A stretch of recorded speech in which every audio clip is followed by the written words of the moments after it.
మత్తు వదలరా నిద్దుర మత్తు వదలరా అని ఒక పాత పాట ఉంది ఎన్టీఆర్ది శ్రీకృష్ణ పాండవీయం సినిమాలో. సో ఆ పదాలని తీసుకొని ఒక సినిమా వచ్చింది 2019లో మత్తు వదలరా అనేసి. ఆ సినిమాతో కొత్త డైరెక్టర్ రితేష్ రాణా అని కొత్త డైరెక్టరు, కొత్త హీరో మన కీరవాణి చిన్న కొడుకు శ్రీసింహ అండ్ హీరోగా, అండ్ కీరవాణి పెద్ద కొడుకు కాలభైరవ మ్యూజిక్ డైరెక్టర్గా పరిచయం అయ్యారు ఆ సినిమాతో. ఆ సినిమా అప్పట్లో అంటే సరిగ్గా 5 ఏళ్ల క్రితము, అప్పటికి అది చాలా మంచిగా అంటే సైలెంట్గా వచ్చి సర్ప్రైజ్ హిట్ అయింది. చాలా బాగా నచ్చింది చాలామందికి, నాకు కూడా నచ్చింది.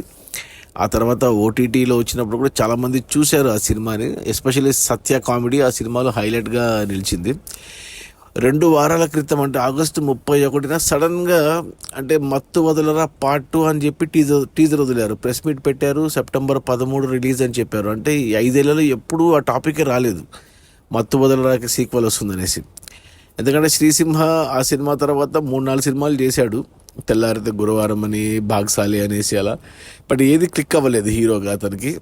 ఆ మత్తు వదలరా మంచి హిట్. ఆ డైరెక్టర్ రితేష్ రాణా కూడా మత్తు వదలరా తర్వాత హ్యాపీ బర్త్డే అని ఒక సినిమా తీశాడు మన లావణ్య త్రిపాఠితో. అది ఆ సినిమా కూడా ఫ్లాప్ అయింది.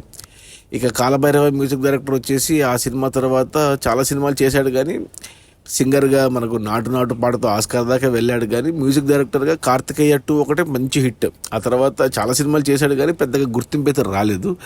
ఇప్పుడు మళ్ళీ సడన్గా ఆ సినిమా తీసిన మైత్రి మూవీ మేకర్స్ వాళ్ళు, క్లాప్ ఎంటర్టైన్మెంట్స్ వాళ్ళు మళ్ళీ సడన్గా అసలు అనౌన్స్మెంట్ చేశారు. డైరెక్ట్ రిలీజ్ డేట్తో అనౌన్స్మెంట్ చేశారు. టీజర్ వచ్చింది, బాగుంది, టీజర్ అదిరిపోయింది. ఆ తర్వాత ఒక ప్రమోషనల్ సాంగ్ వచ్చింది మన అంటే ఈ సినిమా పార్ట్ 2లో కొత్తగా ఫరియా అబ్దుల్లా యాడ్ అయింది, జాతిరత్నాలు చిట్టి అమ్మాయి యాడ్ అయింది, అండ్ సునీల్ క్యారెక్టర్ యాడ్ అయింది, ఇంకా రోహిణి క్యారెక్టర్ యాడ్ అయింది. ఇక మిగతా అంతా మోస్ట్లీ పార్ట్ 1 నుంచి వాళ్ళే ఉన్నారు. సో ఒక సాంగ్ వచ్చింది, ప్రమోషనల్ సాంగ్, డ్రామా నక్కమామ అనేసి. మన ఫరియా అబ్దుల్లానే ఆ పాట రాసింది, పాడింది, డ్యాన్సు అన్నీ అమ్మాయే, మల్టీ టాలెంటెడ్. బాగుంది. ఆ 2 బాగా నచ్చి ట్రైలర్ ఓకే అనిపించింది నాకు. ఇక సినిమా విషయానికి వస్తే 2 గంటల 20 నిమిషాల సినిమా మత్తు వదలరా పార్ట్ 2. అంటే ఓపెనింగ్ టైటిల్స్ కాడి నుంచి నీకు మత్తు వదలరా పార్ట్ 1ని మిక్స్ చేసి ఆ సినిమాలో అంటే అజయ్ క్యారెక్టర్ని ముందు పెట్టుకొని, అజయ్ క్యారెక్టర్ కూడా ఉంటుంది మత్తు వదలరా పార్ట్ 1లో. సో దానికి బ్యాక్ స్టోరీగా అజయ్ క్యారెక్టర్ చిన్నప్పటి నుంచి అంటే అతడు చేసిన కొన్ని సినిమాలు, ఖుషీ సినిమా, ఇంకోటి మన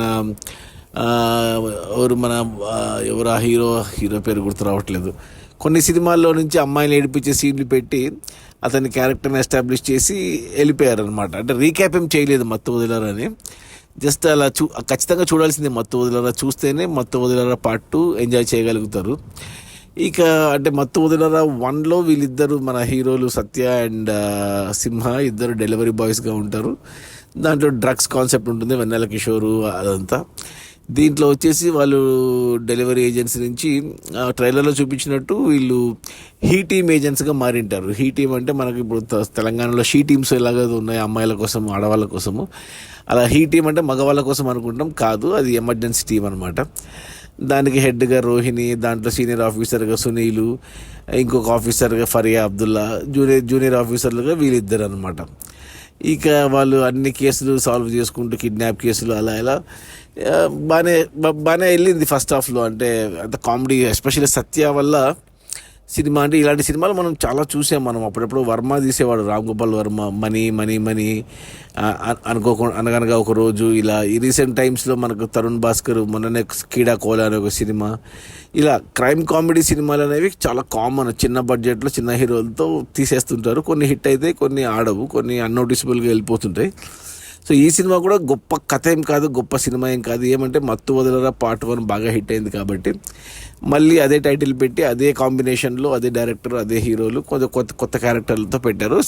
సింపుల్ క్రైమ్ కామెడీ సినిమా. కథ పరంగా అంటూ ఏమి కొత్తగా ఏమి ఉండదు. బట్ ఆ టేకింగు, ఆ విధానము అదంతా ఈ రితేష్ రాణా డైరెక్టర్ కొద్దిగా హాలీవుడ్ ఇంపాక్ట్తో, హాలీవుడ్ స్టైల్లో తీస్తుంటాడు. మెయిన్ హైలైట్ ఈ సినిమాకు సత్య లేకపోతే ఈ సినిమాని చూడలేము. సత్యాన్ని పక్కన పెట్టి సినిమా చూస్తే ఫ్లాట్గా ఉంటుంది సినిమా. కేవలం సత్య వల్లనే ఎంటర్టైన్ అయ్యాను నేనైతే. సత్య కామెడీ అంటే సత్య ఉన్న ప్రతి సీన్ ఎంజాయ్ చేశాను నేను. ఎస్పెషల్లీ క్లైమాక్స్లో సత్యకి మత్తు వచ్చినప్పుడు చేసే డాన్స్ అయితే అద్దరు కొట్టేశాడు. అసలు చిరంజీవిని దింపేశాడు అసలు. అదరిపోయింది అసలు. చిరంజీవి ఫ్యాన్స్కి పండగ ఈ సినిమా మత్తు వదలరా. ప్లస్ డైరెక్టర్ కూడా చిరంజీవి ఫ్యానే అని చాలాసార్లు చెప్పాడు. మత్తు వదలరా పార్ట్ 1లో కూడా చిరంజీవి రెఫరెన్స్లు చాలా ఉన్నాయి. ఈ సినిమాలో కూడా చిరంజీవి రెఫరెన్స్లు చాలా తీసుకున్నాడు. అలా ఇక మిగతా క్యారెక్టర్లు చూసిన వెన్నెల కిషోర్, అంటే వెన్నెల కిషోర్ ఎపిసోడ్ సెకండ్ హాఫ్లో కొంచెం అంటే అంత ఇంట్రెస్టింగ్ అనిపించదు, అంత కొంచెం అన్కన్విన్సింగ్గా ఉంటుంది. ఇక అజయ్ ఓకే.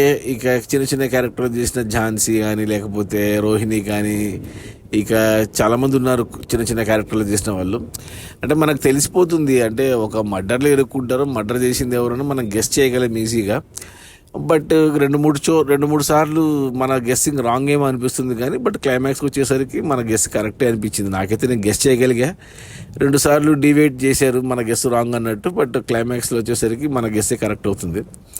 సో ఓకే ఉంది సినిమా, మరి గొప్ప సినిమా ఏం కాదు కానీ కేవలం మన సత్య కామెడీ వల్ల అక్కడక్కడ మంచిగా అనిపించింది. నాకు వచ్చేసి ఓకే అనిపించింది movie. Not a great movie, at the same time just timepass movie అంతే. 2 గంటల 20 నిమిషాల పాటు జస్ట్ అలా టైంపాస్గా వెళ్ళిపోతుంది సినిమా. నాకైతే ఓకే అనిపించింది. నా రేటింగ్ వచ్చి 2/5. Not a must watch, I don't recommend must watch, అందరికి చూడమని చెప్పాను కానీ, బట్ చూసినా నష్టమేం లేదు. బాగానే ఎంజాయ్ చేస్తున్నారు అందరూ. బట్ నేనైతే ఇంకా మళ్ళీ చూడడం కానీ, ఫ్యామిలీని తీసుకెళ్ళడం కానీ, ఫ్రెండ్స్కి రికమెండ్ చేయడం కానీ అలా ఏం చేయను. మీకు మత్తు వదలరా పార్ట్ 1 నచ్చింటే మత్తు వదలరా పార్ట్ 2 కూడా నచ్చొచ్చు. నాకైతే ఓకే అనిపించింది. బట్ ఐ స్టిల్ లైక్ మత్తు వదలరా పార్ట్ 1, ఎందుకంటే అది ఫస్ట్ ఆఫ్ ఇట్స్ కైండ్. అప్పుడు అది ఆ డ్రగ్స్ మీద రావడము. దీంట్లో ఇక అంతా తెలుసు మనకి, అన్ని క్యారెక్టర్లు తెలుసు కాబట్టి కొత్తగా ఏమీ లేదు. But okay, just possible movie అంతే. ఒక 1 టైం వాచ్. కుదిరితే చూడండి, చూడకపోయినా నష్టపోయిన లేదు. రేపొద్దున ఓటీటీలో వస్తే మాత్రం చూసేయచ్చు హ్యాపీగా. ఇక ఫ్యామిలీస్తో చూడొచ్చా అంటే ఇంటిల్లిపాది చక్కగా కూర్చొని ఎంజాయ్ చేయొచ్చు. ఎటువంటి ఏమంటారు బ్యాడ్ లాంగ్వేజ్ కానీ బ్యాడ్ సీన్స్ కానీ ఏమీ లేవు. సో హ్యాపీగా చిన్నపిల్లల నుంచి పెద్దవాళ్ళ వరకు హ్యాపీగా ధైర్యంగా చూసేయచ్చు. సో అది ఈ మత్తు వదలరా పార్ట్ 2. నా రేటింగ్ వచ్చి 2/5. సత్య కోసం ఒకసారి చూసేయచ్చు. Okay, bye.